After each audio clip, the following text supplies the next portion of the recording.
Even ഞാൻ ചെന്നൈയിലെത്തുന്ന ആദ്യത്തെ ദിവസം തന്നെ CBI റെയ്ഡ് വരെ നേരിടേണ്ടി വന്നു. മെഡിമിക്സിൻ്റെ USP അത് മാനുഫാക്ചർ ചെയ്യുന്ന രീതിയാണ്. 18 മരുന്നുകളുള്ള ആയുർവേദ മരുന്നുകളുടെ ഒരു കൂട്ടാണ് മെഡിമിക്സ്. ഞാൻ ചെയ്യുന്ന മേഖല എന്താണെന്ന് വെച്ചാൽ എവിയെ മനുഷ്യർക്ക് ഉപകാരപ്രദമായ അവരുടെ ചർമ്മത്തിനായാലും അകത്തേക്കായാലും ശരീരത്തിന് ഉപയോഗപ്രദമായ കാര്യങ്ങൾ മാത്രമാണ് എൻ്റെ ബിസിനസ്സിലുള്ളത്. അവരവരുടെ മേഖലകളിൽ അവർ എന്നെക്കാൾ മെച്ചപ്പെട്ടവരാണെന്ന് ഞാൻ വിശ്വസിക്കുന്നു. അതുകൊണ്ട് അവരെ ഉപദേശിക്കാനോ അവർക്ക് നിർദ്ദേശം നൽകാനോ ഞാൻ ആളല്ല. വീരപ്പനെ പിടിച്ചപ്പോഴും കാട്ടിലും അദ്ദേഹത്തിൽ നിന്ന് പിടിച്ചെടുത്തത് മെഡിമിക്സ് സോപ്പുകളാണ്. ഹായ്, നമസ്കാരം. ഇപ്പോൾ ഒരു ബഹുമുഖ പ്രതിഭ നമ്മോടൊപ്പം അതിഥിയായി ചേരുന്നു. മെഡിമിക്സ് ഉൾപ്പെടുന്ന AVA ഗ്രൂപ്പിന്റെ മാനേജിംഗ് ഡയറക്ടറായ ശ്രീ AV അനൂപ്. സ്വാഗതം സാർ. ആദ്യത്തെ ചോദ്യം ഒരു വലിയ ചോദ്യം തന്നെയാണ്. അതായത് ഇപ്പോൾ ലോകത്ത് ആയുർവേദ സോപ്പ് എന്നാൽ അത് മെഡിമിക്സ് തന്നെയാണ്. ഇതെങ്ങനെ സാധ്യമാക്കി എന്നുള്ളതാണ് ചോദ്യം. ഇത് ഒരു ദിവസം കൊണ്ട് സംഭവിച്ചതല്ലല്ലോ. മെഡിമിക്സ് മാത്രമല്ല, മറ്റു സോപ്പുകളും ഉണ്ട്. പക്ഷേ കൂടുതൽ വിൽക്കുന്നത് മെഡിമിക്സ് എന്ന് പറയാം. ഇത് ഡോക്ടർ സിദ്ധൻ, VP സിദ്ധൻ, അദ്ദേഹം റെയിൽവേയിൽ ഡോക്ടറായിരുന്നപ്പോൾ ആരംഭിച്ചതാണ്. അത് 1969 ആരംഭിച്ച സോപ്പാണ്. അത് രോഗികൾക്ക് ചർമ്മ ചികിത്സയ്ക്ക് വേണ്ടി ഉണ്ടാക്കിയിരുന്ന ഒരു ഓയിലിനെയാണ് പിന്നെ അദ്ദേഹം സോപ്പ് രൂപത്തിലാക്കുന്നതും. അത് പിന്നെ ഡോക്ടർമാർക്ക് പ്രിസ്ക്രൈബ് ചെയ്യാൻ വേണ്ടി കെമിസ്റ്റ് ഷോപ്പുകളിൽ മാത്രം വിറ്റിരുന്ന ഒരു പ്രോഡക്റ്റാണ്. ഇതൊരിക്കലും ഒരു കമേഴ്ഷ്യൽ ആയിട്ട് വലിയ മാർക്കറ്റിലേക്ക് എത്തിക്കാൻ ഉള്ള പ്ലാനൊന്നും അദ്ദേഹത്തിന് ഉണ്ടായിരുന്നില്ല. പക്ഷേ ഓരോ പീരിയഡ് അതിങ്ങനെ സംഭവിച്ചതാണ്. അപ്പോൾ ഞാൻ 1982-83 കാലഘട്ടത്തിലാണ് മെഡിമിക്സിൽ ജോയിൻ ചെയ്തത്. അവിടെ നിന്ന് ഇങ്ങോട്ട് ഇപ്പോൾ എൻ്റെ തന്നെ ഒരു 43 കൊല്ലത്തിലധികമായി ഉള്ള പ്രവർത്തനമുണ്ട് ഇതിൻ്റെ പുറകിൽ. കുടുംബത്തിലെ എല്ലാവരും അതിനുവേണ്ടി പരിശ്രമിച്ചിട്ടുണ്ട്. അതുപോലെ 1980-കളിൽ അല്ലേ തുടക്കം കുറിച്ചു എൻ്റെ പ്രവർത്തനം? അതെ അതെ, അമ്മാവന്റെ കയ്യിൽ നിന്ന് അത് അല്ലേ? കയ്യിൽ നിന്നല്ല, ഞങ്ങൾ എല്ലാവരും കൂടെ തന്നെയാണ് തുടങ്ങുന്നത്. ഇപ്പോൾ 20 വർഷമായിട്ട് AVA ഗ്രൂപ്പ് സെപ്പറേറ്റ് ആയിട്ട് സൗത്ത് ഇന്ത്യൻ മാർക്കറ്റ് ഹാൻഡിൽ ചെയ്യുന്നു. ഒരു വെല്ലുവിളി ഉണ്ടായ, ഒരു പ്രതിസന്ധി ഉണ്ടായ ഒരു ഘട്ടത്തിലേക്കാണ് താങ്കളുടെ ഒരു സാന്നിധ്യം അവിടെ കൂടുതലായി എത്തുന്നത് അല്ലേ? എന്തായിരുന്നു ഒരു ക്രൈസിസ്? എന്താണ് ആ സമയത്ത് നേരിട്ടത്? ഏറ്റവും പ്രധാനമായിട്ട് വന്നത് ഒരു തൊഴിലാളി സമരം വരികയും യൂണിയൻ ഫോം ചെയ്ത് അദ്ദേഹം കുറച്ചുപേര്, ചെറിയ ഫാക്ടറി ആയിരുന്നെങ്കിലും കുറച്ച് ആകെയുള്ളവർ എല്ലാവരും മലയാളികളായിരുന്നു. അവർ യൂണിയൻ ഫോം ചെയ്ത് സമരം ചെയ്ത് കമ്പനി പൂട്ടിക്കുകയായിരുന്നു. അപ്പോൾ തുറന്ന് പ്രവർത്തിക്കാൻ യാതൊരു മാർഗ്ഗവും ഇല്ലാതിരുന്ന അദ്ദേഹം കാരണം അദ്ദേഹം ഡോക്ടറായിരുന്നുകൊണ്ടും ശമ്പളത്തിൽ സർക്കാർ ഉദ്യോഗസ്ഥനായിരുന്നുകൊണ്ടും ഭാര്യയുടെ പേരിലാണ് ബിസിനസ് നടത്തിയിരുന്നത്. അപ്പോൾ ഇനി വേണ്ട എന്നുള്ളൊരു തീരുമാനം, അല്ലെങ്കിൽ ഞാൻ വരികയാണെങ്കിൽ ശ്രമിക്കാം. അങ്ങനെയാണ് അദ്ദേഹം എനിക്കൊരു 10 രൂപയാണ് എന്നെ അറിയിക്കുന്നത്. അപ്പോൾ എൻ്റെ അച്ഛൻ മരിച്ചിട്ട് ഞാൻ ഡിഗ്രി കംപ്ലീറ്റ് ചെയ്യാൻ വേണ്ടിയുള്ള ശ്രമത്തിൻ്റെ സമയമായിരുന്നു. അപ്പോൾ ഡിഗ്രി കംപ്ലീറ്റ് ചെയ്തിട്ട് സർക്കാർ ജോലിക്ക് എലിജിബിളുമായിരുന്നു. ഞാൻ പിന്നെ എൻ്റേതായ രീതിയിൽ ചില കാര്യങ്ങൾ നടത്തിക്കൊണ്ടു വരുന്ന സമയമാണ്. അപ്പോൾ ഇതെല്ലാം വിട്ടിട്ട് മദ്രാസിലേക്ക് വണ്ടി കയറി എന്നുള്ള ആ ഒരു കടുത്ത തീരുമാനം എല്ലാം മാറ്റിമറിച്ചു. എൻ്റെ ജീവിതവും മെഡിമിക്സിൻ്റെ എല്ലാം. തീർച്ചയായിട്ടും ആ ഒരു പ്രതിസന്ധി മറികടന്നു. ഇപ്പോൾ ഒരു സ്ഥാപനം അടച്ചുപൂട്ടപ്പെട്ടു എന്നുള്ളതാണ്.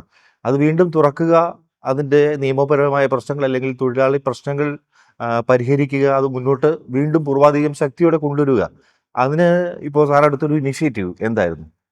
അല്ല, അതങ്ങനെ ഞാനാ പറഞ്ഞു, ഒരാളുടെ ഇനീഷ്യേറ്റീവോ ഒരുപക്ഷെ ഞാൻ എടുത്ത പല പ്രവർത്തനങ്ങളും അറിവില്ലായ്മയിലൂടെ വന്നതായിരിക്കാം. കാരണം ഞാൻ ഒരു എക്സ്പീരിയൻസോ അതിനനുസരിച്ചുള്ള വിദ്യാഭ്യാസമോ സോപ്പ് നിർമ്മാണത്തെക്കുറിച്ചോ അല്ലെങ്കിൽ HR മേഖലയെക്കുറിച്ചോ ഒന്നും യാതൊരു ബോധവും ഇല്ലാതിരുന്ന പ്രായം. ഞാൻ ഇതിൽ ചേരുമ്പോൾ 20 വയസ്സാണ് എനിക്ക്. അപ്പോൾ അറിവില്ലായ്മ കൊണ്ട് എന്തൊക്കെയോ ചെയ്തിട്ടുണ്ട്.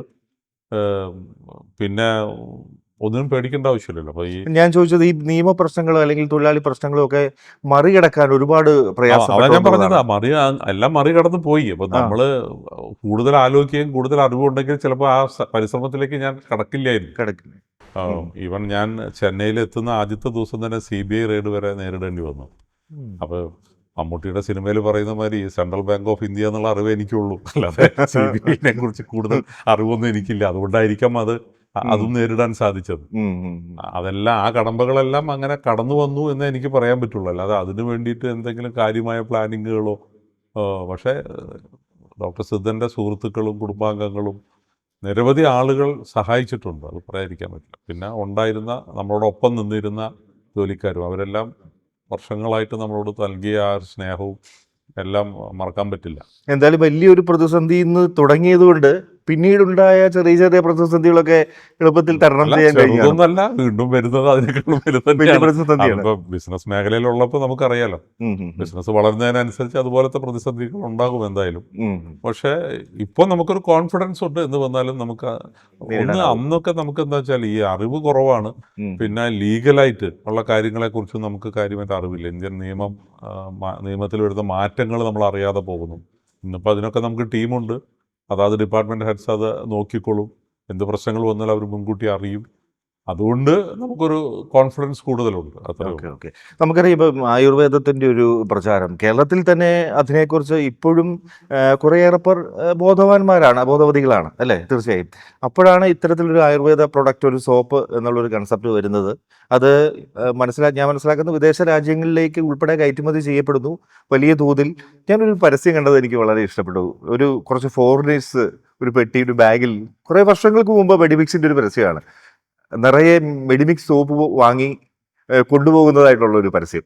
അപ്പോൾ ഈ വിദേശ വിപണിയിലേക്ക് ഈ സോപ്പ് എങ്ങനെ കടന്നെത്തി അല്ലെങ്കിൽ എത്തിച്ചു എന്നുള്ളതാണ് അറിയേണ്ടത്. അല്ല, ഒരുപക്ഷെ താങ്കൾ ശ്രദ്ധിച്ചു കാണും, ഹോട്ടലുകളിലെല്ലാം മെഡിമിക്സ് ആണ്. അതെ.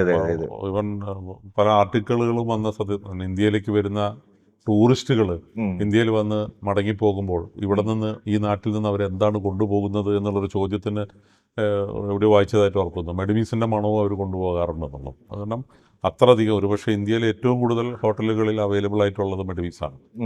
വേറെ ഏതെങ്കിലും ഒരു ഉൽപ്പന്നം ഉണ്ടോ എന്ന് പോലും എനിക്കറിയില്ല. അത്രയും നമുക്ക് എല്ലാ ഹോട്ടലുകളും നമ്മൾ അക്സെപ്റ്റ് ചെയ്തിട്ടുണ്ട്. അതും ഒരു കാരണമായിരിക്കാം. പിന്നെ വിദേശികളെ മാത്രമല്ല, ഞാൻ തന്നെ പലപ്പോഴും ഇന്റർവ്യൂവിൽ പറഞ്ഞിട്ടുണ്ട്, വീരപ്പനെ പിടിച്ചപ്പോഴും കാട്ടിലും അദ്ദേഹത്തിൽ നിന്ന് പിടിച്ചെടുത്തത് മെഡിമിക്സ് സോപ്പുകളാണ്.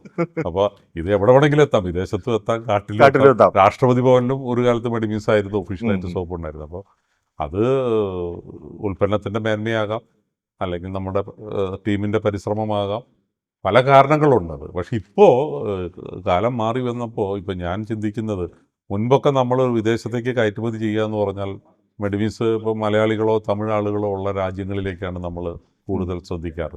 അല്ലെങ്കിൽ ആ രാജ്യത്തെ മലയാളികളെയും തമിഴ് ആളുകളെയും മാത്രമേ നമ്മൾ കോൺസെൻട്രേറ്റ് ചെയ്യാറുള്ളൂ. ഇന്ന് പക്ഷെ ആ ചിന്ത മാറി. ഇന്ന് ഗ്ലോബലൈസേഷൻ യുഗത്തിൽ നമ്മളെ മാത്രം ശ്രദ്ധിച്ചിട്ട് കാര്യമില്ല. അവർക്ക് ആവശ്യമുള്ളത് എന്തെങ്കിലും കൊടുക്കുകയാണെങ്കിൽ ഒരു പക്ഷേ അവരത് അക്സെപ്റ്റ് ചെയ്യും.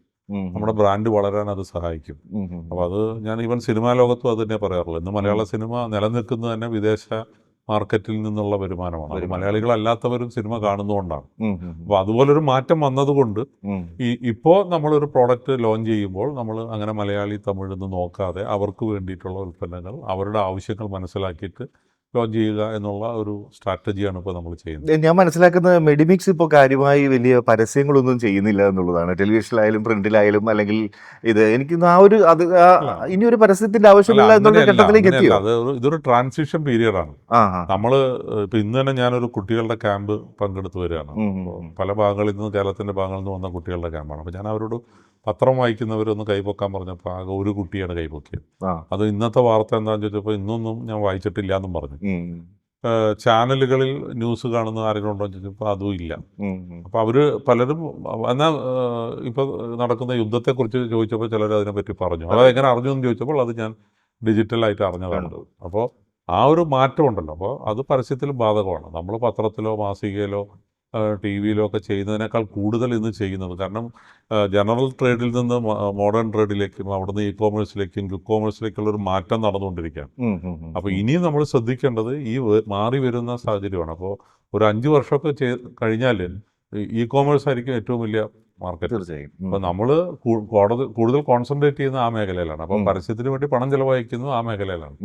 അത് നമ്മൾ ഒരു ടി വി ആഡ് മാതിരിയുള്ള ആഡല്ല വരുന്നത്. അവരെ ആകർഷിക്കുന്ന രീതിയിൽ, അല്ലെങ്കിൽ അവരുടെ ശ്രദ്ധയിലേക്ക് നമ്മൾ ഉൽപ്പന്നം എത്തിച്ചു കൊടുക്കുന്നത്, വേറെ ഏതെങ്കിലും ഗൂഗിൾ ചെയ്യുമ്പോൾ നമ്മുടെ പ്രോഡക്റ്റ് അതിലേക്ക് വരിക, അങ്ങനെയൊക്കെയുള്ള പരസ്യങ്ങളിലൂടെയാണ് ഇനിയുള്ള പോക്ക്. അപ്പോൾ നമ്മൾ ബഡ്ജറ്റ് കുറച്ചു എന്ന് പറയാൻ പറ്റില്ല, പക്ഷെ നമ്മൾ ഉപയോഗപ്പെടുത്തുന്ന ഒരു പ്ലാറ്റ്ഫോം മാറിയിട്ടുണ്ട്. എനിക്ക് തോന്നുന്നു ഇപ്പോൾ ഹോട്ടൽ റൂമിൽ എത്തിക്കഴിഞ്ഞാൽ നേരത്തെ സാറ് പറഞ്ഞ പോലെ ഒരു സാമ്പിൾ സോപ്പ് മെഡിമിക്സ് കിട്ടുകയാണ്. അതും ഒരു പരസ്യത്തിന് മാർഗം തന്നെയാണ്. അത് പരസ്യം മാത്രമല്ലല്ലോ, നമ്മള് ഒരു സാമ്പിൾ സോപ്പ് എന്നുള്ള കൺസെപ്റ്റ് തന്നെ ഉപഭോക്താവിനെ കിട്ടുകയാണ്, നിർബന്ധിതനാകുകയാണ്, ഉപയോഗിക്കാൻ നിർബന്ധിതനാവുക. അത് വെച്ച് കുളിക്കാനല്ലാതെ മറ്റു മാർഗമില്ല. ഓക്കെ. ഈ നമുക്കറിയാം മൾട്ടിനാഷണൽ കമ്പനികളുണ്ട്. ഇപ്പോൾ നമ്മുടെ കമ്പനി ആ രീതിയിൽ തന്നെയൊക്കെയാണ് എങ്കിൽ തന്നെ ഞാൻ പറയുകയാണ് ഇപ്പോൾ വിദേശ കമ്പനികളിൽ അവരുടെ സോപ്പുകളൊക്കെ ധാരാളം നമ്മുടെ മാർക്കറ്റിലേക്ക് വരുന്നുണ്ട്. കൂടുതൽ ഗ്ലിസറിൻ, മോയ്സ്ചറൈസർ അങ്ങനെ അടങ്ങിയ സോപ്പുകളൊക്കെ വരുന്നുണ്ട്. ഇവരോടൊക്കെയാണ് മെഡിമിക്സിൻ്റെ ഒരു ഏറ്റുമുട്ടൽ. അത് വർഷങ്ങളായിട്ടുള്ള ഒരു ഏറ്റുമുട്ടലാണ്. ഇപ്പോൾ വലിയ കമ്പനികളൊക്കെ സോപ്പ് നിർമ്മാണത്തിൽ കടന്നു വന്ന് അവരൊക്കെ പിൻവാങ്ങിയ ഒരു സാഹചര്യം ഞാനും മനസ്സിലാക്കിയിട്ടുണ്ട്. ഞാൻ കമ്പനികളുടെ അതാണ് കൂടുതൽ പേര് കൂടുതലും അങ്ങനെയാണ്. അതെ, അതെ. വിദേശ അതിൽ തന്നെ ഉൽപ്പന്നങ്ങളൊന്നും ആയുർവേദം എന്നുള്ളൊരു കൺസെപ്റ്റിൽ വന്ന സോപ്പുകളും ഇപ്പൊ നിലവിലില്ല എന്നുള്ളൊരു ഉണ്ട്. അപ്പോഴും മെഡിമിക്സ് ആ സാന്നിധ്യം ഉറപ്പിച്ചു പോകുന്നത് എങ്ങനെയാണെന്നാണ് അറിയുന്നത്. അല്ല, മെഡിമിക്സിന്റെ USP അത് മാനുഫാക്ചർ ചെയ്യുന്ന രീതിയാണ്. 18 മരുന്നുകളുള്ള ആയുർവേദ മരുന്നുകളുടെ ഒരു കൂട്ടാണ് മെഡിമിക്സ്. അതൊരു പ്രധാന കാരണമാണ്. പിന്നെ ഇപ്പോഴും ഞങ്ങൾ ആ ട്രഡീഷണൽ മെത്തേഡിലാണ് സോപ്പ് ഉണ്ടാക്കുന്നത്. പണ്ട് ഞങ്ങൾ ഹാൻഡ് മെയ്ഡ് എന്നുള്ള വാക്ക് ഉപയോഗിച്ചിരുന്നു. ഹാൻഡ് മെയ്ഡ് എന്ന് വെച്ചാൽ പവർ ഉപയോഗിക്കാതെ. ഇപ്പോൾ പവർ തൊഴിലാളികളുടെ ഗുണത്തിന് വേണ്ടി നമ്മൾ ഉപയോഗിക്കുന്നുണ്ട്. പക്ഷേ ഉണ്ടാക്കുന്ന രീതിയിൽ ഒരു മാറ്റവും വരുത്തിയിട്ടില്ല. അത് തന്നെയാണ് കൺസ്യൂമേഴ്സ്. വിറകടുപ്പാണ് ഇപ്പോഴും. വിറകടുപ്പിൽ തന്നെ വിറക് ഗ്യാസിലേക്ക് മാറിയിരുന്നു. പക്ഷെ യുദ്ധകാലത്ത് ഇപ്പോൾ ഗ്യാസ് കിട്ടാനില്ലാണ്ടായപ്പോ തിരിച്ച് ഞങ്ങൾ വിറകിലേക്ക് തന്നെ പോയി. ആണല്ലേ? അപ്പോൾ അത് പോകാൻ സാധിച്ചു എന്നുള്ളതിലാണ് എനിക്ക് വലിയ സന്തോഷം. നമ്മുടെ തൊഴിലാളികളോടുള്ള എനിക്കുള്ള ഒരു സന്തോഷം അതാണ്. അവർ പെട്ടെന്ന് തന്നെ അവരത് മാനസികമായി തയ്യാറായി. പ്രൊഡക്ഷൻ നിർത്തേണ്ടി വന്നേനെ, യാതൊരു മാർഗവും ഇല്ലായിരുന്നു. അത് മാത്രമല്ല, ഉണ്ടാക്കുന്ന രീതി തന്നെ നമ്മൾ ഇപ്പോൾ സാധാരണ നിങ്ങൾ പറയുന്ന മറ്റ് പ്രോഡക്ട്സുകൾ ഉണ്ടാക്കുന്നത് സോപ്പ് നൂഡിൽസിനെ ബേസ് ചെയ്തുകൊണ്ടാണ്. ഇത് അങ്ങനെയല്ല. ഇത് നമ്മൾ ഓയിലുകൾ നേരിട്ട് തന്നെ സോപ്പാക്കുന്ന ഒരു കോൾഡ് പ്രോസസ്സ് എന്നുള്ളൊരു മെത്തേഡാണ്. അത് തീർച്ചയായിട്ടും ഉപയോഗിക്കുന്ന ആളുകൾക്ക് അതിൻ്റെ വ്യത്യാസം തിരിച്ചറിയുന്നുണ്ട്. ഇപ്പം നമ്മൾ ഇപ്പോൾ മുമ്പ് ചമ്മന്തി അരച്ചിരുന്നത് എങ്ങനെയാണ്? അരക്കല്ലിലിട്ട് സ്ത്രീകൾ കൈകൊണ്ട്. പക്ഷെ അത് മിക്സിയിലിട്ട് അരയ്ക്കാം. പക്ഷെ ആ ഒരു മെത്തേഡിലേക്ക് ഞങ്ങൾ പോയിട്ടില്ല. ചമ്മന്തി അരയ്ക്കുന്നതിന് പഴയ ടേസ്റ്റ് ഇല്ലാന്നാണ് എല്ലാവരും പറയുന്നത്. അപ്പൊ അതുപോലത്തെ മാറ്റങ്ങളാണ്. അപ്പൊ നമ്മൾ അതേസമയം പവർ അവിടെ ഉപയോഗിക്കും. അരയ്ക്കാനും പവർ ഉപയോഗിക്കാമല്ലോ, അത് മിക്സി ഉപയോഗിക്കണമെന്നില്ല. അപ്പൊ ഞാൻ അതൊരു ഉദാഹരണമായിട്ട് പറഞ്ഞെന്നുള്ളൂ. അതുപോലെ എല്ലാ രംഗത്തും നമ്മൾ പവർ ഉപയോഗിക്കുന്നുണ്ടെങ്കിലും പക്ഷെ അത് മാനുവലായിട്ട് ചെയ്തിരുന്ന അതേ മെത്തേഡിൽ തന്നെയാണ് ചെയ്യുന്നത്. അതാണ് ഒരു പക്ഷേ നമ്മുടെ USP എന്ന് പറയാവുന്നത്. ഈ പരമ്പരാഗത രീതി ഇങ്ങനെ തുടരുകയാണ്. എനിക്ക് തോന്നുന്നു ഈ പാക്കിങ്ങിൽ പോലും നമുക്കൊരു പ്രൊഡക്റ്റിന്റെ പാക്കിങ്ങിൽ വലിയ കാര്യമുണ്ടല്ലോ. ഇപ്പോൾ സാറിനോട് ഞാൻ പ്രത്യേകിച്ച് പറയേണ്ട കാര്യമില്ല. ഏതൊരു ഷെൽഫിലോ അല്ലെങ്കിൽ ഒരു സൂപ്പർ മാർക്കറ്റിലോ എവിടെ ഇരുന്ന് കഴിഞ്ഞാൽ പെട്ടെന്ന് നോട്ടം എത്തുന്ന ആ പാക്കിലേക്ക് തന്നെയാണ്. മെഡിമിക്സിന്റെ പാക്കിങ്ങിൽ പോലും വലിയൊരു മാറ്റം വന്നിട്ടില്ല എന്ന് തോന്നുന്നു. വളരെ വലിയൊരു മാറ്റം വന്നിട്ടുണ്ട്. അത് ഒരു 20 കൊല്ലം മുമ്പാണ്, 22 കൊല്ലം. കാരണം ആദ്യം റെഡും ബ്ലാക്കും ചേർന്ന ഒരു കളറിലായിരുന്നു. അത് കംപ്ലീറ്റ് ആയിട്ട് മാറി. പക്ഷെ അവിടുന്ന് അങ്ങോട്ട് ഒരു ഇന്റർനാഷണൽ റെക്കഗ്നൈസ്ഡ് പാക്കേജിങ് ലെവലിലേക്കൊന്നും നമ്മൾ പ്ലാൻ ചെയ്തിട്ടില്ല. കാരണം നമ്മൾ മാർക്കറ്റിലൊരു സർവേ നടത്തിയാൽ തന്നെ, ഇപ്പോൾ താങ്കൾ നേരത്തെ സൂചിപ്പിച്ച പോലെ വിദേശ മാർക്കറ്റിലുള്ള വലിയ ഏറ്റവും കൂടുതൽ ആളുകൾ ഉപയോഗിക്കുന്ന പല സോപ്പുകളും അതിനേക്കാൾ മെച്ചപ്പെട്ട രീതിയിൽ ഇവിടെ ലോഞ്ച് ചെയ്യാൻ ശ്രമിച്ചിട്ടും പരാജയപ്പെട്ടു. ഇവിടെ ഇപ്പോഴും 30-40 വർഷമായിട്ട് വിറ്റുകൊണ്ടിരിക്കുന്ന പഴയ സോപ്പുകൾ തന്നെയാണ് കൂടുതലും വിൽക്കുന്നതും. അതിൻ്റെ പാക്കേജിങ്ങിലൊന്നും തന്നെ മാറ്റങ്ങൾ വന്നിട്ടുണ്ട്. പക്ഷെ അതൊന്നും തന്നെ അത്രയും വലിയ രീതിയിലുള്ള മാറ്റവും അത്ര എക്സ്പെൻസീവ് പാക്കേജിങ്ങിലേക്കൊന്നും പോയിട്ടില്ല. അപ്പോൾ തീർച്ചയായിട്ടും ഈ പുതിയ സോപ്പുകൾ വരുമ്പോൾ അത് വാങ്ങി പരീക്ഷിക്കാനൊക്കെ പലരും തയ്യാറാകും. മെഡിമിക്സിൽ നിന്ന് അങ്ങനെ പോയവർ നമ്മുടെ ഒരു പ്രൊഡക്ഷൻ സെയിൽ ഡേറ്റ നോക്കുമ്പോൾ അറിയാൻ പറ്റുമല്ലോ. നമ്മുടെ കസ്റ്റമേഴ്സ് ആയിരുന്നവർ മറ്റു സോപ്പുകളിലേക്ക് പോയി തിരികെ നമ്മുടെ പ്രോഡക്റ്റിലേക്ക് എത്തി എന്നൊരു സ്കെയിലിംഗ് നമുക്ക് നടത്താൻ കഴിഞ്ഞിട്ടുണ്ടോ? തീർച്ചയായിട്ടും. അല്ല, അത് പെർമനന്റ് ആയിട്ട് അല്ലെങ്കിലും ഇപ്പൊ ചർമ്മത്തിൽ എന്തെങ്കിലും പ്രശ്നം ഉണ്ടാകുമ്പോൾ തീർച്ചയായിട്ടും അവർ ഉപയോഗിക്കും. അല്ലെങ്കിൽ സമ്മറിൽ മാത്രം മെഡിമിക്സ് ഉപയോഗിക്കുന്ന ആൾക്കാരുണ്ട്. ഓരോ ഉപഭോക്താവിനും അവരുടേതായ രീതികളുണ്ടാവും. എന്തായാലും പുതിയ ജനറേഷന് പരസ്യങ്ങൾ കാണുമ്പോൾ അല്ലെങ്കിൽ ഓൺലൈനിൽ അവർ പർച്ചേസ് ചെയ്യുമ്പോൾ ഓപ്ഷൻസ് കാണുമ്പോൾ അത് വാങ്ങാനുള്ളൊരു ടെൻഡൻസി ഉണ്ടാവും, പുതിയൊരു ഉൽപ്പന്നം ട്രൈ ചെയ്യണം എന്നുള്ളത്. പക്ഷേ അവർ അതിൻ്റെ ഇടയിൽ തീർച്ചയായിട്ടും റെഗുലറായിട്ട് യൂസ് ചെയ്യുന്നത് മെഡിമിക്സും ഇടയിൽ പുതിയ സോപ്പുകൾ ട്രൈ ചെയ്യുന്ന ഒരു ടെൻഡൻസി ഉണ്ടാവും. അതിലൊരു ചെറിയ ശതമാനം നമുക്ക് കൈവിട്ട് പോകാം. അതേപോലെ പക്ഷെ മറ്റു ഉൽപ്പന്നങ്ങൾ ഉപയോഗിച്ചിരുന്നവർ നമ്മളിലേക്കും വരുന്നുണ്ട്. ഇത് ഒരു കോമ്പറ്റീഷൻ്റെ ഭാഗമാണ്. പക്ഷെ ഏതായാലും ഒരു കാര്യം ഉറപ്പാണ്, ലോയൽ കസ്റ്റമേഴ്സ് ഏറ്റവും കൂടുതലുള്ള ഉൽപ്പന്നം ഏതാണ് അല്ലെങ്കിൽ ബ്രാൻഡ് ഏതാണെന്ന് ചോദിച്ചാൽ മെഡിമിക്സ് ആയിരിക്കും. അതിനനുസരിച്ച് പ്രൊഡക്ഷൻ കൂടുന്നുണ്ട്, സെയിൽ നടക്കുന്നുണ്ട് അല്ലേ, ഗ്രോത്ത് അല്ലേ? തീർച്ചയായും. ഓക്കെ, അപ്പോൾ നമുക്ക് മെഡിമിക്സിൽ മാത്രം ഒതുങ്ങുന്നുണ്ട്. ഇപ്പോൾ AVA എന്നൊരു ഗ്രൂപ്പിലേക്ക് വരുമ്പോൾ ഇപ്പോൾ മേള ഉൾപ്പെടെയുള്ള വളരെ പ്രാധാന്യമുള്ള മറ്റ് ഉൽപ്പന്നങ്ങളുണ്ട് അല്ലേ? അപ്പോൾ അതിൻ്റെ ഒരു നീണ്ട നിര, അതിനെക്കുറിച്ചൊന്ന് ചെറുതായി പറയാമോ?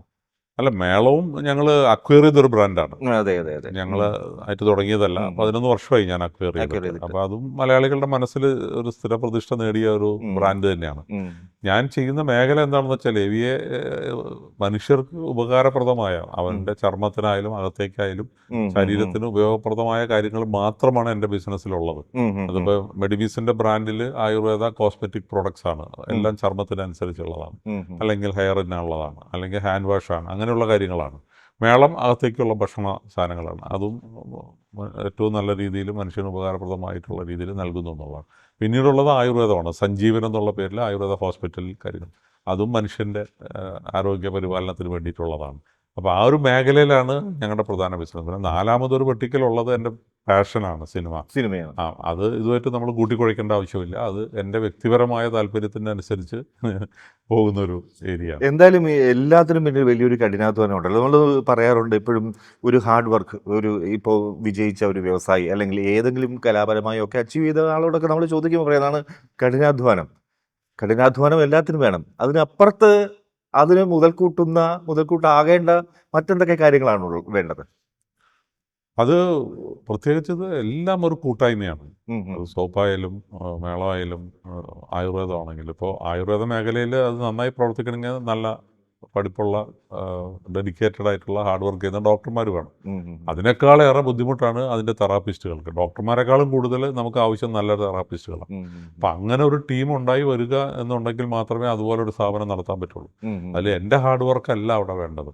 അപ്പോൾ അവർക്ക് വേണ്ട സാഹചര്യം ഒരുക്കി അവരുടെ ആഗ്രഹങ്ങളും അവരുടെ താല്പര്യവും എന്താണെന്ന് ചോദിച്ച് മനസ്സിലാക്കി അത് പ്രൊവൈഡ് ചെയ്യുക എന്നുള്ളതിലൂടെയാണ് ആ കാര്യങ്ങൾ. അപ്പോൾ ഒരു സിനിമ നിർമ്മിക്കണമെങ്കിലും 1-2 പേര് വിചാരിച്ച ഒരു സിനിമ ചെയ്യാൻ പറ്റില്ല. അത് വലിയ കൂട്ടായ്മയുടെ കാര്യമാണ്. അപ്പോൾ എപ്പോഴും വേണ്ടത് മറ്റുള്ളവർ പറയുന്നത് അവരുടെ കഴിവുകൾ ഉണ്ടെങ്കിൽ അത് നമ്മൾ മനസ്സിലാക്കാനും അംഗീകരിക്കാനും തയ്യാറാവണം. ഞാൻ എപ്പോഴും പറയാറുള്ള ഒരു കാര്യമാണ്, എൻ്റെ കമ്പനിയിൽ ജോലി ചെയ്യുന്ന ആയിരക്കണക്കിന് ആളുകൾ അവരവരുടെ മേഖലകളിൽ അവർ എന്നെക്കാൾ മെച്ചപ്പെട്ടവരാണെന്ന് ഞാൻ വിശ്വസിക്കുന്നു. അതുകൊണ്ട് അവരെ ഉപദേശിക്കാനോ അവർക്ക് നിർദ്ദേശം നൽകാനോ ഞാൻ ആളല്ല. അവർ പറയുന്നത് മനസ്സിലാക്കിയിട്ട് അവർ പോകുന്നത് തെറ്റാണെന്നുള്ളൊരു സാധാരണക്കാരനുള്ള ബോധം എനിക്ക് വന്നാൽ ഞാൻ അതിനെ തടയും. അല്ലെങ്കിൽ അതിന് തടയിടേണ്ട ആവശ്യമില്ല. അവരുടെ കഴിവ്, അതിനാണല്ലോ നമ്മൾ അവർക്ക് ശമ്പളം കൊടുത്ത് ജോലിക്ക് വെച്ചിരിക്കുന്നത്. അപ്പോൾ അങ്ങനെ ചിന്തിക്കുന്നതാണ് ഒരു പക്ഷേ നമ്മൾ വിജയിക്കാനുള്ള, അവരുടെ ഒരു എംപ്ലോയിയുടെ ഒരു പൊട്ടൻഷ്യൽ ഒരു തരത്തിലും തടഞ്ഞു വെക്കേണ്ട ആവശ്യമില്ല. അല്ലെങ്കിൽ അവർ പറയുന്നൊരു നിർദ്ദേശമോ അവൻ പറഞ്ഞിട്ട് വേണോ ഞാനിത് കേൾക്കാൻ, അത് എന്ന് പറഞ്ഞ് പലരും അതുകൊണ്ട് മാത്രം ഒരു ഈഗോന്റെ കാരണം കൊണ്ട് തന്നെ ചിലപ്പോൾ അത് തടഞ്ഞു വെച്ചേക്കാം. പക്ഷെ നമുക്ക് അങ്ങനെയില്ല. ഞാൻ അവരുടെ ഐഡിയാസ് എല്ലാ മാസവും ഇന്നോവേറ്റീവ് ഐഡിയാസ് തൊഴിലാളികളിൽ നിന്ന് പോലും എടുക്കാറുണ്ട്. അതിന് നമ്മൾ അംഗീകാരം കൊടുക്കാറുണ്ട്. അപ്പോൾ തൊഴിലാളികൾ നൽകുന്ന അത്തരം ആശയങ്ങൾ പോലും നമ്മൾ സ്റ്റഡി ചെയ്ത് അതിന് പരീക്ഷണം നടത്താനുള്ള ചെലവിനുള്ള പണവും നൽകി അങ്ങനെയാണ് നമ്മൾ വളർന്നത്. അതാ, അപ്പോൾ ഒരാളുടെ ഹാർഡ് വർക്കിംഗ് അല്ല, ഒരു ടീമിന്റെ ഹാർഡ് വർക്കിംഗ് ആയി അത് മാറിയിട്ടുണ്ട് അല്ലേ? ഓക്കെ, തീർച്ചയായും ഈ മെഡിമിക്സിനെ സംബന്ധിച്ച് വലിയ അതിൻ്റെ ഒരു ബ്രാൻഡിങ് എങ്ങനെയാണ്? നമുക്കറിയാം, പരമ്പരാഗതമായി ആയുർവേദം ഇഷ്ടപ്പെടുന്നവർ അല്ലെങ്കിൽ ആ പ്രോഡക്റ്റിന്റെ പ്രാധാന്യം മനസ്സിലാക്കുന്നവരൊക്കെ അതിലേക്ക് എത്തുന്നു എന്നുള്ളതാണ്, അതിൽ നിലനിൽക്കുന്നു എന്നുള്ളതാണ്. എങ്കിലും അതിനപ്പുറത്തേക്ക് ഇതൊന്ന് ബ്രാൻഡ് ചെയ്യപ്പെടുക എന്നുള്ള ഒരു വലിയ കാര്യം, സ്വാഭാവികമായി അതിൻ്റെ ഒരു ബ്രാൻഡിങ്ങിലേക്ക് അത് എത്തുന്നു. നമ്മളതിനകത്ത് എടുത്തിരിക്കുന്ന ഒരു ഇനീഷ്യേറ്റീവ് ഞാൻ ഇങ്ങനെ മെഡിമിക്സിനെ കുറിച്ച് കുറച്ച് സ്റ്റഡി ചെയ്തപ്പോഴത്തേക്കും മനസ്സിലാകുന്ന കാര്യം, ഒരു ബ്രാൻഡ് അംബാസഡർ പോലും മെഡിമിക്സിന് ഇല്ലായിരുന്നു എന്നുള്ളതാണ്. ശരിയാണ്? തീർച്ചയായിട്ടും. അല്ല, അങ്ങനെയെന്ന് വെച്ചാൽ നമ്മൾ വിശ്വസിക്കുന്നത് ഇവിടുത്തെ ഏറ്റവും വലിയ സെലിബ്രിറ്റി നമ്മുടെ ബ്രാൻഡാണെന്നുള്ളത്. അപ്പോൾ മറ്റൊരാൾക്ക് അതിന് മേലെ വരാൻ പറ്റില്ല എന്ന് വിശ്വസിക്കുന്നു. നമ്മുടെ ബ്രാൻഡ് വ്യക്തിയുടെ ആവശ്യമില്ല. വ്യക്തിയുടെ ആവശ്യം എന്നുള്ളതല്ല, ആ വ്യക്തിയേക്കാൾ വലുതാണ് ഈ ബ്രാൻഡ്. പ്രോഡക്റ്റ്, നമ്മുടെ പ്രോഡക്റ്റിന്റെ ബ്രാൻഡാണ് ആ വ്യക്തിയേക്കാൾ വലുത് എന്നുള്ളതാണ്. പിന്നെ എപ്പോഴും പ്രാദേശികമായിട്ടുള്ള ഒരു ബ്രാൻഡ് അംബാസഡർ വെച്ചിട്ട് കാര്യമില്ല. നമ്മൾ എല്ലാ നാട്ടിലും പോകുന്നതാണല്ലോ. അപ്പോൾ അതും ഒരു കാരണമാണ്. പക്ഷേ എനിക്ക് സന്തോഷം എന്താണെന്ന് വെച്ചാൽ നമ്മളിലൂടെ നമ്മുടെ ഉൽപ്പന്നത്തിന്റെ പരസ്യത്തിൽ വന്നിട്ട് അത് വലിയ സെലിബ്രിറ്റികളായി മാറിയ എത്രയോ പേരുണ്ട്. കാലാകാലങ്ങളിൽ നമ്മളിലൂടെ വന്ന് നമ്മുടെ പരസ്യത്തിൽ അഭിനയിച്ച് ഫിലിം സ്റ്റാർസ് ആയാലും മറ്റുള്ള ഏത് മേഖലയാണെങ്കിലും അത് നമുക്ക് വലിയ സന്തോഷമുള്ള. അതായത് മെഡിമിക്സിന്റെ പരസ്യത്തിലെത്തി, പിന്നെ അവർക്ക് പ്രൊഫഷണൽ ജീവിതത്തിലും പേഴ്സണൽ ജീവിതത്തിലും ഒരു ഹൈപ്പ് കിട്ടി, അല്ലെ, ആ മേഖലയിലേക്ക് പോയി സിനിമയിലേക്കൊക്കെ എത്തുന്നത് മെഡിമിക്സിന്റെ മെഡിമിക്സ് മാത്രമായിരിക്കില്ല. പക്ഷെ മെഡിമിക്സിന് ആദ്യമായി മെഡിമിക്സിന് ക്യാമറയുടെ മുമ്പിൽ വന്നവർ പോലും വലിയ, അത് തുടക്കം മുതലേ നമ്മൾ നോക്കുകയാണെങ്കിൽ എത്രയോ പേരുകൾ അങ്ങനെ ഉണ്ട്. അങ്ങനെയുള്ളൂ. പക്ഷെ ആ സെലിബ്രിറ്റികളെ പിന്നെ നമ്മൾ ഉപയോഗിക്കാറില്ല. ഓക്കെ. ഒരുപക്ഷെ അവർ നമ്മൾ പിടിച്ചാൽ കിട്ടാത്തിടത്തേക്കും പോയി അതെ അതെ അത് തീർച്ചയായിട്ടും അങ്ങനെ തന്നെയാണ്. പക്ഷെ അങ്ങനെ അല്ല, ഇനി മാറി ചിന്തിക്കാം. പുതിയ ഉൽപ്പന്നങ്ങൾക്ക് വേണമെങ്കിൽ അങ്ങനെ ശ്രമിക്കാം. അതൊക്കെ ഇല്ല എന്ന് പറയുന്നില്ല. പക്ഷെ മെഡിമീസ് എന്ന ആ ക്ലാസിക് പ്രോഡക്റ്റിന് നമുക്ക് ഒരു സെലിബ്രിറ്റി ആവശ്യമില്ല ബ്രാൻഡ് അംബാസഡർ ആവാൻ. ഈ സിനിമയിലേക്ക് വന്നത് ഇപ്പോൾ പലരും ബിസിനസ്സൊക്കെ ചെയ്ത് സമ്പാദിച്ച് കുറേ പണമൊക്കെ ഉണ്ടാക്കിയ ശേഷം സിനിമ പ്രൊഡക്ഷനിലേക്കും ഒക്കെ പോകുന്നു. ഇപ്പോൾ സാറിനെ സംബന്ധിച്ച് അങ്ങനെയല്ല, കലാപാരമ്പര്യം നേരത്തെ ഉണ്ടായിരുന്നു, കലയോടുള്ള താല്പര്യം നേരത്തെ ഉണ്ടായിരുന്നു, അതിനിടയ്ക്ക് ബിസിനസ് കയറി വന്നു. അപ്പോൾ കലാമേഖലയിലേക്കും കുറച്ച് ഇൻവെസ്റ്റ് ചെയ്തു, സിനിമയിലൊക്കെ അപ്പിയർ ചെയ്യുന്നു, നാടകം ഇപ്പോഴും റീസെന്റ് ആയിട്ട് നടത്തുന്നു അല്ലേ? അതെ. ഈ കലയും ഈ ഒരു എന്താ പറയാ, ഈ ഒരു ബിസിനസ്സും എങ്ങനെയാണ് അത് അനുകൂലിച്ചത്, ഒന്നിച്ചെങ്ങനെയാണ് കൊണ്ടുപോകുന്നത്, എങ്ങനെയാണ്? അല്ല, ഒരു കലാകാരന് നല്ല ബിസിനസ്മാൻ ആകാൻ പറ്റുള്ളൂ എന്ന് വിശ്വസിക്കുന്നു. അതുകൊണ്ട് ബിസിനസ്സുകാരന് കലാകാരനാകാം, കലാകാരന് ബിസിനസ്സുകാരാകാം. അതിൽ യാതൊരു തെറ്റുമില്ല. കലാബോധം ഇല്ലാത്ത, കലാസ്വാദകരല്ലാത്ത ആരും ഇല്ല. പക്ഷെ പലർക്കും അത് മടിയാണ്, അല്ലെങ്കിൽ പുറത്ത് പറയാൻ വിഷമമാണ്, അല്ലെങ്കിൽ ആര് വിചാരിച്ചാലും. അതിപ്പോൾ ഞാൻ പറയുന്ന ഒരു നാടകം അഭിനയിക്കുക, സിനിമ അഭിനയിക്കുക മാത്രമല്ല, എഴുതാനുള്ള കഴിവായാലും ഡാൻസ് കളിക്കാനായാലും പാട്ട് പാടാനായാലും ഏത് രൂപത്തിലായാലും എല്ലാവരും ജീവിതത്തിൽ ഏതെങ്കിലും ഒരു എക്സ്ട്രാ കരിക്കുലർ ആക്ടിവിറ്റി കൂടെ കൊണ്ടു നടക്കണമെന്ന് വിശ്വസിക്കുന്ന ആളാണ് ഞാൻ. അത് തീർച്ചയായിട്ടും നിങ്ങളെ ഏറെ സഹായിക്കും നിങ്ങളുടെ ജീവിതത്തിൽ. ബിസിനസ് മാത്രം, ഞാനിപ്പോൾ ഞങ്ങളുടെ CEO ഫോറമൊക്കെ ഉണ്ട് അവിടെ തമിഴ്നാട്ടിൽ. അപ്പോൾ അവിടെയൊക്കെ സംസാരിക്കുമ്പോൾ ഞാൻ എപ്പോഴും പറയുന്ന കാര്യമാണ്, നിങ്ങൾക്ക് എന്താ വേറെ ഒന്നും സംസാരിക്കാനില്ലേ? കണ്ടുമുട്ടിയാൽ അപ്പോൾ ബിസിനസ്, വായിച്ച പുസ്തകങ്ങൾ ഏതാ അതും ബിസിനസ്, അല്ലാതെ ഏതെല്ലാം മേഖലകളെ കുറിച്ച് നമുക്ക് സംസാരിക്കും. ഇപ്പം അത് അവർ പോലും ഇപ്പോൾ എന്നെ കണ്ടു കഴിഞ്ഞാൽ മറ്റ് കാര്യങ്ങൾ സംസാരിക്കാൻ തുടങ്ങി. അത് വേണമെന്നാണ്. അല്ലെങ്കിൽ എന്നെ കണ്ടിട്ട് മറ്റ് ഏരിയ പഠിക്കണം. അപ്പം ഞാൻ ഫ്ലൂട്ട് വായിക്കാൻ പഠിക്കുന്നുണ്ട്. അപ്പോൾ കുറച്ച് കാലമായിട്ട് ഞാനത് പെർഫോം ചെയ്യുന്നുണ്ട്. അപ്പോൾ പലരും പറയുന്നുണ്ട് ഞാനും മ്യൂസിക് പഠിക്കാൻ തുടങ്ങി, അല്ലെങ്കിൽ ഞാനും അങ്ങനെ പുതിയതായിട്ട് എന്തെങ്കിലും ഒരു കാര്യം ചെയ്യാം, അല്ലെങ്കിൽ യോഗ പഠിക്കാം, എന്തെങ്കിലും ഒന്ന് പുതിയതായിട്ട് പഠിക്കണമെന്നുള്ള ആ ഒരു താല്പര്യം മറ്റുള്ളവരിൽ വരാൻ വേണ്ടിയും കൂടെയാണ് ഞാനിത് പലപ്പോഴും പറയാറുള്ളത്. തീർച്ചയായിട്ടും വേണം. അത് എൻ്റെ ജീവിതത്തിൽ എനിക്ക് ബിസിനസ് മേഖലയിൽ ഒരു പ്രോപ്പറായിട്ട് ഒരു റെക്കഗ്നിഷൻ ഇന്നുവരെ കിട്ടിയിട്ടില്ല. ഒരു സർക്കാർ ബഹുമതിയോ അല്ലെങ്കിൽ പ്രോപ്പറായിട്ടുള്ള ഒരു ബഹുമതി ഇതുവരെ കിട്ടിയിട്ടില്ല. ബിസിനസ്സുകാരൻ പ്ലസ് ഒരു കലാകാരനായപ്പോൾ ഗിന്നസ് വേൾഡ് റെക്കോർഡുണ്ട്, നാഷണൽ അവാർഡുകളുണ്ട്, സ്റ്റേറ്റ് അവാർഡുണ്ട്, എല്ലാ സർക്കാർ. ഇവർ പുസ്തകം എഴുതിയപ്പോൾ എനിക്ക് അതും സർക്കാരിന്റെ സാഹിത്യ പുരസ്കാരം, പ്രവാസി സാഹിത്യ പുരസ്കാരം കിട്ടി, അതും സർക്കാർ അവാർഡാണ്. പക്ഷേ ഇങ്ങനൊരു പ്രവാസി ബിസിനസ് അവാർഡ് എന്ന് പറഞ്ഞിട്ട് സർക്കാർ നമ്മൾ അംഗീകരിക്കുന്നില്ല. അല്ലെങ്കിൽ ഞാൻ തമിഴ്നാട്ടിലും ആന്ധ്രയിലും കർണാടകയിലും ഒക്കെ ബിസിനസ് ചെയ്യുന്നുണ്ട്, ഒരു സർക്കാർ നമ്മൾ അംഗീകരിച്ചിട്ടില്ല. അപ്പോൾ അത് വേണമെന്നും പറയുകയല്ല ഞാൻ പറയുന്നത്. പക്ഷേ അപ്പോൾ ഒരു കല അല്ലെങ്കിൽ മറ്റൊരു മേഖലയിൽ കൂടെ പ്രവർത്തിക്കുന്ന ആൾക്കാർക്ക് അത്തരം കാര്യങ്ങൾ ഏത് മറ്റു വിദേശത്ത് പോലും അങ്ങനെ തന്നെയാണ്. ഇപ്പം ഞാൻ ഗിന്നസിൻ്റെ കാര്യം ഞാൻ പലതവണ പറഞ്ഞിട്ടുള്ളതാണ്, എങ്കിലും ഒരിക്കൽ കൂടെ പറയാൻ ആഗ്രഹിക്കുന്നു. ഇപ്പോൾ നമ്മൾ ആദ്യം സംസാരിച്ച മാതിരി ഹാൻഡ് മെയ്ഡ് സോപ്പ് എന്നുള്ള രീതിയിൽ ലോകത്തിലെ ഏറ്റവും കൂടുതൽ അന്ന് പവർ ഉപയോഗിക്കാത്ത കാലത്ത് 2007 തോന്നുന്നു ഏറ്റവും കൂടുതൽ സോപ്പ് കൈകൊണ്ട് തയ്യാറിക്കുന്നത് മെഡിമീസ് തന്നെയാണ്. അപ്പോൾ നമുക്ക് 100% ഉറപ്പാണ്.